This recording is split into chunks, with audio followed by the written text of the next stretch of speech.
سورہ انفال کی آیت نمبر 59 سورہ انفال کا 8واں رکوع اور 10ویں پارے کا 4تھا رکوع. وَلَا يَحْسَبَنَّ الَّذِينَ كَفَرُوا سَبَقُوا، اور ہرگز کافر اس گھمنڈ میں نہ رہیں کہ وہ ہاتھ سے نکل گئے. یعنی جو جنگ بدر میں بھاگ گئے، قتل ہونے سے، گرفتار ہونے سے بچ گئے، وہ یہ نہ سمجھیں کہ مسلمانوں کے ہاتھ سے یہ نکل گئے ہیں، اب یہ قابو میں نہ آئیں گے. وَلَا يَحْسَبَنَّ الَّذِينَ كَفَرُوا سَبَقُوا، اور ہرگز کافر اس گھمنڈ میں نہ رہیں کہ وہ ہاتھ سے نکل گئے. إِنَّهُمْ لَا يُعْجِزُونَ، بے شک وہ عاجز نہیں کرتے اپنے گرفتار کرنے والے کو. یعنی مسلمان ان کو گرفتار کریں گے اور یہ مسلمانوں کی پکڑ سے نہیں بچ سکیں گے، کیونکہ مسلمانوں کے ساتھ اللہ کی مدد ہے. اب اس کے بعد مسلمانوں کو خطاب ہوتا ہے، وَأَعِدُّوا لَهُم مَّا اسْتَطَعْتُم مِّن قُوَّةٍ، اور ان کافروں کے لیے تیار رکھو جو قوت تمہیں بن پڑے، چاہے وہ ہتھیار ہوں، قلعے ہوں، تیر اندازی ہو، دیگر اسلحہ ہو اور جنگ کی دیگر تیاریاں ہوں، اس کی تیاری کرو اور سامان تیار رکھو. اور یہ سامان اس لیے ہو تاکہ کافر اس سے روب و دبدبے میں مبتلا ہوں، وہ حملہ کرنے کی جرت نہ کریں، اور اگر حملہ کریں تو وہ ذلیل و رسوا ہوں. مسلم شریف کی حدیث میں ہے کہ سید عالم صلی اللہ علیہ وآلہ وسلم نے اس آیت کی تفسیر میں قوت کے معنی رمی یعنی تیر اندازی بتائے. وَأَعِدُّوا لَهُم مَّا اسْتَطَعْتُم مِّن قُوَّةٍ، اور ان کے لیے تیار رکھو جو قوت تمہیں بن پڑے. قوت سے مراد رمیون کے معنی وہ اسلحہ جس میں پھینک کر حملہ کیا جاتا ہے، جیسے تیر ہے، نیزے ہیں، اسے دور سے وار کیا جاتا ہے اور پھینکا جاتا ہے. رمیون کا لفظ بڑا وسیع معنی ہے، اور آج بھی پوری دنیا میں جنگی اعتبار سے سب سے اہم جو اسلحہ ہے وہ وہی ہے جسے پھینک کر دشمن پر حملہ کیا جاتا ہے. جیسے راکٹ ہیں، میزائل ہیں، اور فضائیہ جب حملہ کرتی ہے تو چاروں طرف وہ بم پھینکتی ہے. اس طرح کی اور بہت ساری چیزیں ہیں. مسلمانوں کو چاہیے کہ وہ اس پر زیادہ توجہ دیں. وَمِن رِبَاطِ الْخَيْلِ، اور جتنے گھوڑے باندھ سکو اتنے باندھو. گھوڑوں سے مراد وہ سواری ہے جس پر بیٹھ کر مجاہد جنگ کے لیے جاتے ہیں.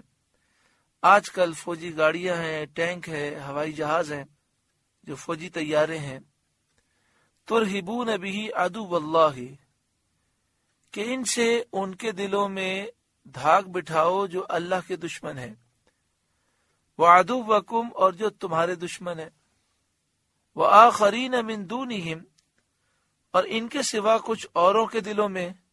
لا تعلمونہم، جنہیں تم نہیں جانتے. اللہ یعلمہم، اللہ انہیں جانتا ہے. یعنی ایسے کافر کہ جو ہیں تمہارے دشمن، لیکن تمہارے سامنے وہ دوستی ظاہر کرتے ہیں، اور تمہاری کمزوری دیکھ کر وہ پھر مقابلے کے لیے آ سکتے ہیں. تم اپنے آپ کو اتنا مضبوط رکھو کہ وہ بھی ڈر جائیں. اسی طرح وہ لوگ جو اپنے آپ کو مسلمان کہتے ہیں لیکن دل سے منافق ہیں، ان پر بھی تمہارا روب طاری ہو. وَمَا تُنْفِقُوا مِنْ شَيْءٍ فِي سَبِيلِ اللَّهِ يُوَفَّ إِلَيْكُمْ، اور اللہ کی راہ میں جو کچھ خرچ کرو گے تمہیں پورا دیا جائے گا. یعنی اس کی جزا، اس کا ثواب بہت ملے گا. دنیا میں بھی بڑی برکتیں اور آخرت میں اجر عظیم ہے.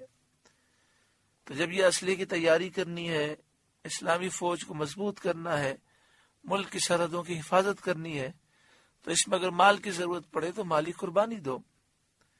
وَأَنْتُمْ لَا تُظْلَمُونَ، اور کسی طرح تم گھاٹے میں نہ رہو گے، یعنی تمہیں اجر پورا دیا جائے گا۔ وَإِن جَنَحُوا لِلسَّلْمِ،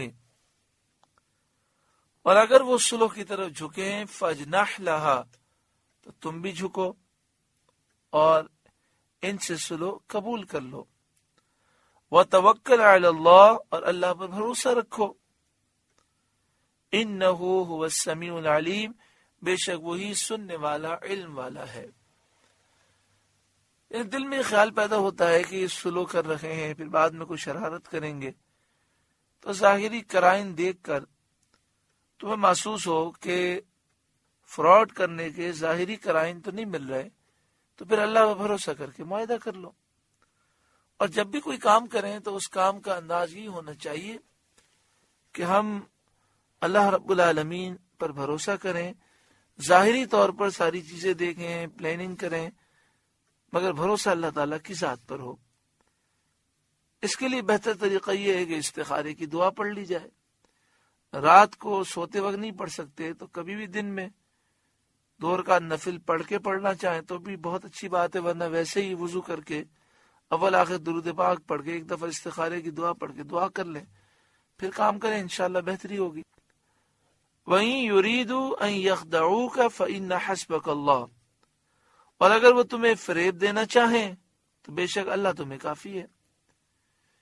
یعنی وہ صلح کا اظہار مکر و فریب کے لیے کر رکھے ہوں تو تم ظاہری اعتبار سے دیکھ لو اور سارے معاملات کرو، اللہ تمہیں کافی ہے، اللہ تمہاری مدد فرمائے گا۔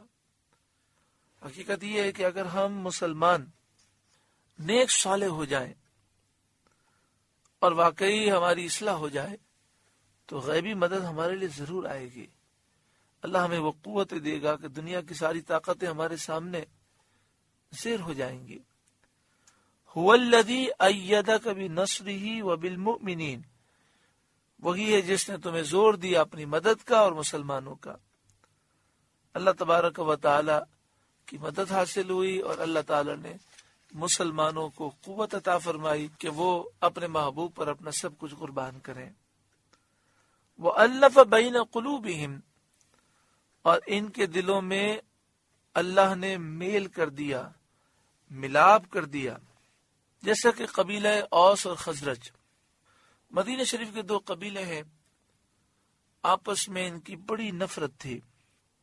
100 برس سے زائد 120 سال تقریباً ان کی آپس کی دشمنیاں رہیں، ذرا سی بات پر وہ لڑنے لگ جاتے اور کافی عرصے تک وہ لڑائی جاری رہتی۔ تو اللہ تعالیٰ نے اپنے محض کرم سے ان کی نفرتوں کو ختم فرمایا، محبت الفت پیدا کر دی، حضور کی غلامی انہوں نے اختیار کی، سارے معاملات درست ہو گئے۔ لو انفقت ما فی الارض جميعا ما الفت بین قلوبہم،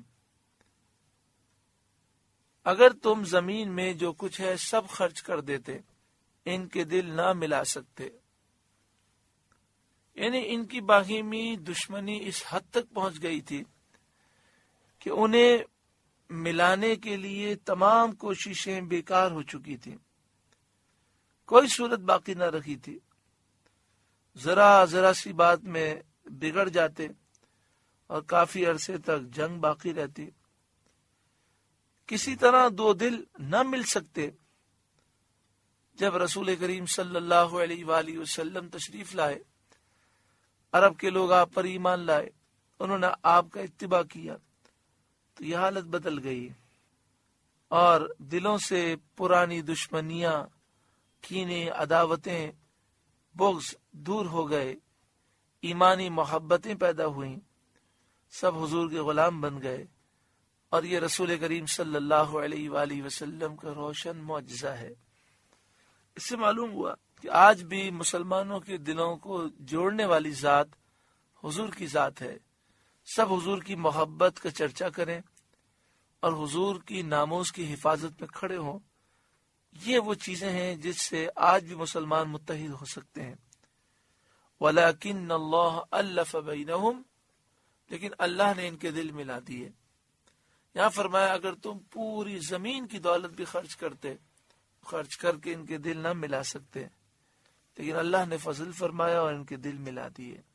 انہ عزیز حکیم، بے شک وہی ہے غالب حکمت والا۔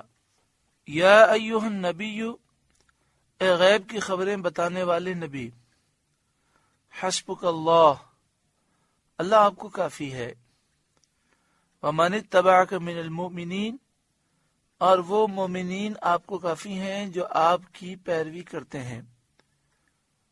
اس آیت کریمہ میں یہ بیان کیا گیا کہ اے محبوب صلی اللہ علیہ وآلہ وسلم، اللہ آپ کی مدد کے لیے کافی ہے، اور جو آپ کے غلام مسلمان ہیں، نیک مومنین ہیں، وہ آپ کی مدد کے لیے کافی ہیں۔ حقیقی طور پر اللہ تعالی مدد کے لیے کافی ہے، اور اللہ کی عطا سے مومنین کافی ہیں، تو مجازی طور پر یہ کافی ہیں۔ لہذا یہ سمجھنا کہ حسبی اللہ کے معنی یہ ہیں کہ میرے لیے اللہ کافی ہے، اس کا مطلب یہ سمجھنا کہ مجھے اللہ کے نیک بندوں کی کوئی حاجت نہیں، وہ غلط ہے۔ حقیقی طور پر تو اللہ ہی کافی ہے، اللہ کی عطا سے نیک بندے مدد کرتے ہیں۔ اس آیت کریمہ کا شان نزول یہ ہے کہ حضرت سعید بن جبیر رضی اللہ تعالیٰ عنہ حضرت عبداللہ بن عباس رضی اللہ تعالیٰ عنہ سے روایت کرتے ہیں کہ یہ آیت حضرت عمر رضی اللہ تعالیٰ عنہ کے ایمان لانے کے بارے میں نازل ہوئی۔ اس وقت 33 مرد مسلمان تھے اور 6 عورتیں مسلمان تھیں۔ تب حضرت عمر رضی اللہ تعالیٰ عنہ اسلام لائے۔ ایک قول یہ ہے کہ یہ آیت غزوہ بدر میں جنگ سے پہلے نازل ہوئی۔ مومنین سے یہاں مراد انصار ہیں، اور ایک روایت میں مہاجرین اور انصار دونوں ہیں، یعنی اللہ بھی آپ کو کافی ہے اور مہاجرین اور انصار بھی آپ کو کافی ہیں۔ سورہ انفال کا 8واں رکوع مکمل ہوا۔ اللہ تعالیٰ اس کے نور سے ہمارے قلوب کو روشن اور منور فرمائے۔